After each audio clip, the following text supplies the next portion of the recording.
Y'all, I'm about to go into the library as promised. I'm meant to be here because the last patient that I just saw is literally up the street from the library. So that's a sign from God. I'm meant to be in here being focused.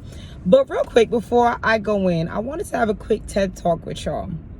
So the other day I was listening to this podcast and the guy was saying that a woman that buys a house by herself has just made herself undateable, right? Because she's either A, gonna keep her house even if she moves in with him, and as soon as they get in an argument, she's gonna run to her house, or she's gonna refuse to leave her house and he refuses to move into her house, right? And I'm a person that I like to be fair. I like to be just.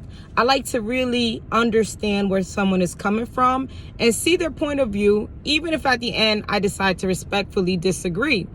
And to be fair, I do see where he's coming from, right? As a man, I'm sure that you would want to either, well, as a real man, I'm sure you would want to either put your woman into a house or have been a part of a partnership getting a house together that will be you guys' house together, right? You probably might not want to move into her house because it will always feel like it's her house. So I get that. However, I just, my problem with this idea or this concept is for the women that are like 30 and up and let's say unmarried, even if they were married, they're currently not married. What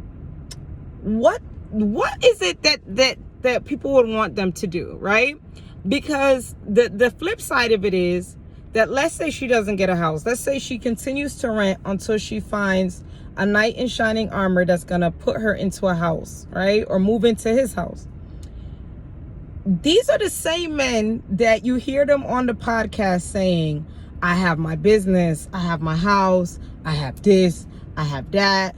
What do you bring to the table, right? And so if the woman looks at him at 38, 40 and says nothing, it'll be like unqualified, right?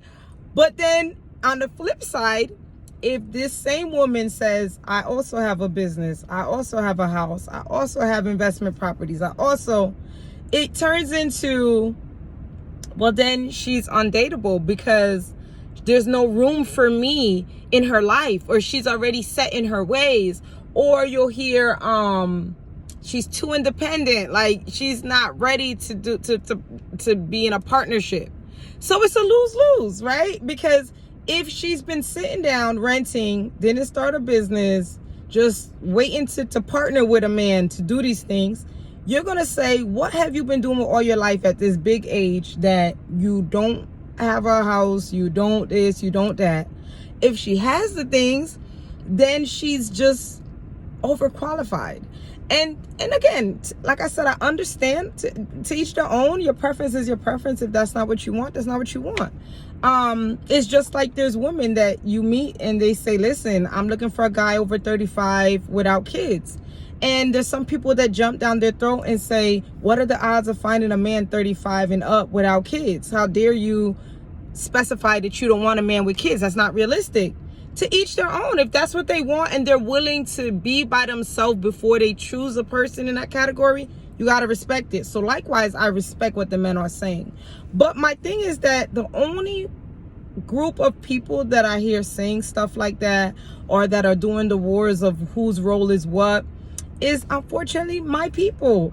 I don't hear white people having these conversations. I just don't. They just do what they do. Like working in the hospital, I remember seeing these young white nurses that finished high school, went straight to school to be a nurse. They got their degree, they finished when they're 20 something, and the first thing they did was get a condo or a townhouse, right? And then they got married at like 26, 27, and he probably had a property too. And what they did was they sold the properties, used the money that they made for a down payment for a house for both of them.